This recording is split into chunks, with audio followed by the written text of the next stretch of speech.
I hope you are very well at your home. Students, let's we discuss our chapter The Treeless Grasslands. आज हम इस chapter में पढ़ेंगे treeless grassland.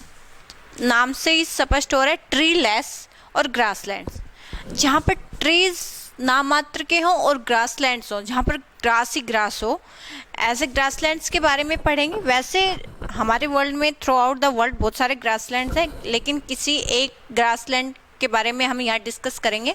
तो सबसे पहले हम पढ़ लेते हैं ग्रासलैंड्स कहाँ पाए जाते हैं. आप ये देखिए, आपको ये वर्ल्ड का मैप दिखाई दे रहा है.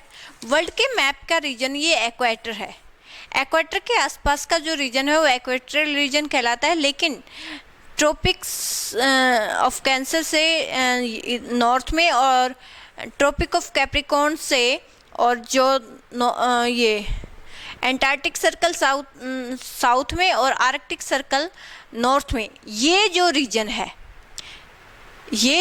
है ये टेम्परेट रीजन है. नॉट हॉट, ना ज़्यादा हॉट और ना ज़्यादा कोल्ड. ऐसे रीजन में जो रेनफॉल है वो बहुत कम होता है. क्या होता है? बहुत कम रेनफॉल होता है, जिसकी वजह से समर्स है वो ज़्यादा हॉट होती हैं और विंटर्स है वो ज़्यादा कोल्ड होती हैं. और अब हमें पता होना चाहिए ग्रासलैंड्स क्या होती हैं. अब लेस रेनफॉल होने की वजह से ट्रीज हैं वो बहुत कम लेस रेनफॉल होता है, बारिश बहुत कम होती है और इसकी वजह से ट्रीज बहुत कम होती हैं, और ऐसे रीजन्स में बड़ी बड़ी ग्रास है वो ग्रो करने लग जाती है. ऐसी वेजिटेशन को हम ग्रासलैंड्स का नाम दे देते हैं. हमारे वर्ल्ड का 1/5 पार्ट है, हमारे अर्थ का 1/5 पार्ट है वो ग्रासलैंड से कवर है. इन ग्रासलैंड्स में ट्रीज वेरी फ्यू होते हैं, ब्यूशीज बहुत कम होती हैं, क्योंकि समर्स वेरी हॉट होते हैं, विंटर्स वेरी कोल्ड होते हैं. इस वजह से फॉरेस्ट हैं वो ग्रो नहीं कर पाते और ग्रासलैंड्स हैं वो डेवलप हो जाते हैं. अब ये grassland through out the world देखें तो काफ़ी सारे हैं. अगर हम इनके नाम देखें तो इसमें दिया हुआ है कि वेरियस ग्रासलैंड्स हैं पेरीज इन नॉर्थ अमेरिका. नॉर्थ अमेरिका में जो ग्रासलैंड्स हैं वो उनको पेरीज कहा जाता है. रशिया में इनको ग्रासलैंड्स को स्टेपी कहा जाता है. साउथ अमेरिका में पंपास, साउथ अफ्रीका में वेल्ड और ऑस्ट्रेलिया में इन ग्रासलैंड को डाउन कहा जाता है. लेकिन हम इस चैप्टर में पर्टिकुलर नॉर्थ अमेरिका में जो ग्रासलैंड है जिनको हम प्रेरीज कहते हैं, उन ग्रासलैंड्स के बारे में हम डिस्कस करेंगे. अब ये प्रेरीज हैं, ये नॉर्थ अमेरिका में है. इसमें मैप में दिखाई भी दे रहा है कि ये नॉर्थ अमेरिका में है और ये कनाडा से मैक्सिको तक इसका एक्सटेंड है. यहाँ से यहाँ तक ये फैले हुए हैं. और अगर हम इसका लोकेशन देखें पेरीज का नॉर्थ अमेरिका में, तो कनाडा से मैक्सिको तक ये फैला हुआ है.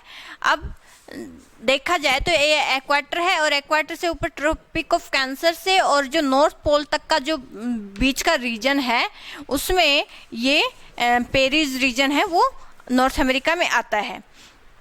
पेरीज, नॉर्थ अमेरिका के पेरीज में 2 रिवर जो इम्पोर्टेंट फ्लो करती हैं उनका नाम है मिसिसिपी और मिसूरी.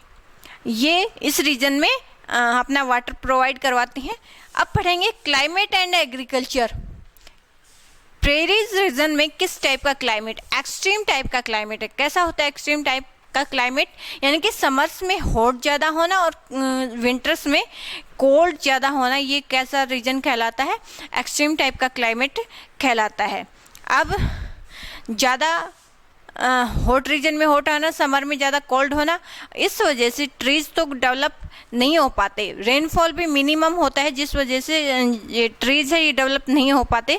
लेकिन स्प्रिंग सीजन में ये ग्रास है ये काफ़ी डेवलप होने लग जाती है, तो इस वजह से ये ग्रासलैंड्स हैं ये काफ़ी डेवलप होते हैं.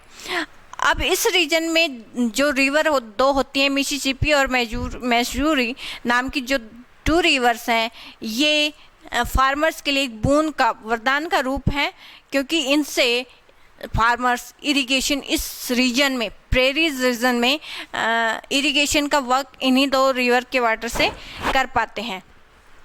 और इनके वजह से ही ये जो रीजन है पेरीज का ये जो रीजन है इसको wheat basket of the world कहा जाता है, क्योंकि इन रिवर से जो इरिगेशन की जाती है वहाँ पर ये व्हीट है, इसका एग्रीकल्चर किया जाता है और यहाँ पर प्रचुर मात्रा में, ज़्यादा क्वांटिटी में है वो व्हीट है, वो प्रोड्यूस होता है।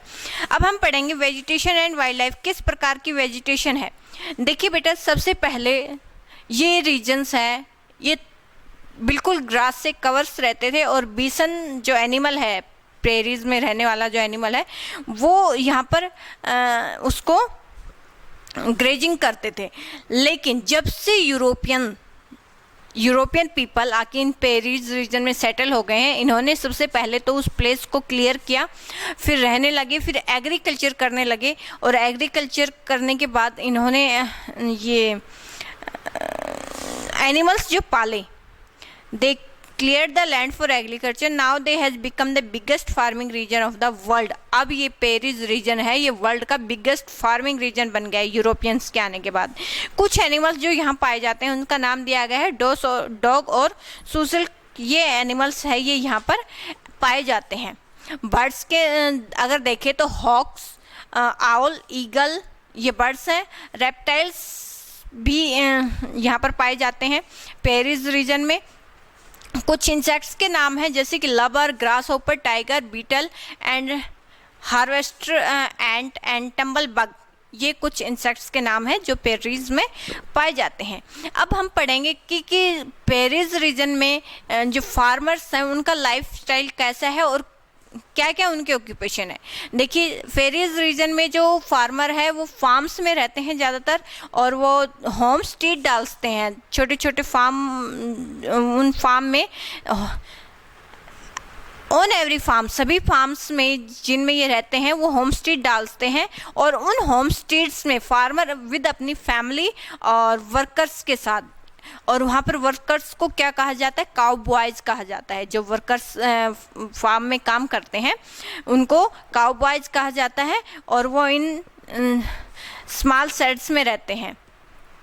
अब जो एग्रीकल्चर में मशीनरीज यूज की जाती हैं वो बहुत ही साइंटिफिक वे से यूज होती हैं पेरिस रीजन में, बहुत ही साइंटिफिक, चाहे वो हार्वेस्टिंग का काम हो, थ्रेशिंग का काम हो या फिर शोविंग का हो या प्लाविंग का हो, सारा टेक्निकल जो साइंटिफिक टेक्निक्स हैं वो यूज की जाती हैं इनमें।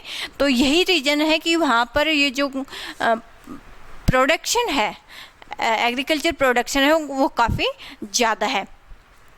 और ये जो मशीनें हैं ये बहुत सारे वर्कर्स का काम एक साथ खुद कर लेती हैं। अब फार्मिंग के साथ साथ जो फार्मर है, पीपल है पेरिस के, वो कैटल रेयरिंग का भी काम करते हैं, एनिमल्स को भी पालते हैं और इनके जहाँ पर जिन रीजन्स में cattle rearing is done in ranches, कहाँ पर कैटल रेयरिंग की जाती है, रेंचेस में। रेंचेस ऐसे प्लेसेस होते हैं जहाँ पर लार्ज ओपन एरिया होते हैं जहाँ पर कैटल रियर किए जाते हैं, कैटल पाले जाते हैं। कैटल किस लिए पाले जाते हैं? मिल्क के लिए तो पाले जाते ही हैं, साथ में वो मीट के लिए भी पाले जाते हैं। Animals are also reared for milk and milk products and meat, milk और मिल्क प्रोडक्ट्स के साथ साथ मीट का भी एक्सपोर्ट करते हैं ये लोग यहाँ पर। अब पेरिस में बहुत सारी ऑयल मिनरल्स की भी, जैसे कि मिनरल ऑयल हुआ, कोल हुआ, इनकी माइंस भी पाई जाती हैं।